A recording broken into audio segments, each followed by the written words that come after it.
പാതിവില തട്ടിപ്പിലെ അന്വേഷണം ക്രൈംബ്രാഞ്ചിന് കൈമാറി ഡിജിപിയുടെ ഉത്തരവ്.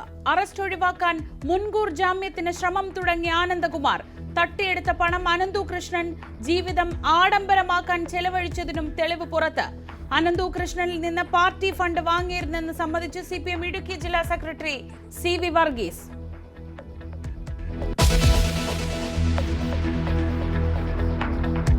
പ്രധാനമന്ത്രി അമേരിക്കയിൽ നിന്ന് മടങ്ങി വന്ന ശേഷം ഡൽഹി മുഖ്യമന്ത്രിയെ പ്രഖ്യാപിക്കും.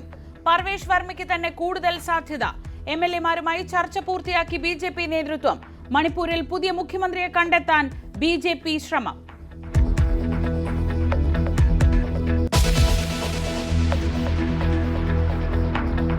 ഡൽഹിയിൽ അധികാരം നഷ്ടപ്പെട്ടതിന് പിന്നാലെ പഞ്ചാബിലും ആം ആദ്മി സർക്കാർ പ്രതിസന്ധിയിൽ.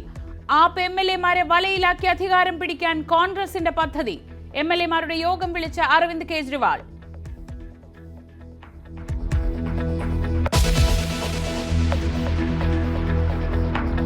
കളമശ്ശേരിയിൽ സുവിശേഷ പരിപാടിയിൽ ബോംബ് പൊട്ടിച്ച് ഡൊമിനിക് മാർട്ടിന് വിദേശ ബന്ധമോ? ബോംബുണ്ടാക്കുന്ന വിവരം വിദേശത്തെ നമ്പറിലേക്ക് മെസ്സേജ് അയച്ചതിന്റെ തെളിവ് പുറത്ത്. അന്വേഷണത്തിന് ഇന്റർപോളിന്റെ സഹായം തേടും.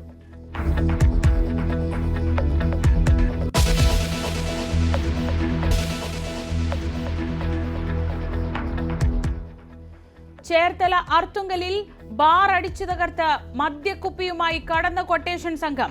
മുഖംമൂടി സംഘത്തിലെ ഒരാൾ പിടിയിൽ. എറണാകുളം തൃക്കാക്കരയിൽ ASIയുടെ തലയിലേക്ക് കല്ലെറിഞ്ഞ് അതിഥി തൊഴിലാളി. മദ്യപിച്ച് കുഞ്ഞുമായി ഔദ്യോഗിക വാഹനം ഓടിച്ച് DYSP അനിൽകുമാർ അറസ്റ്റിൽ.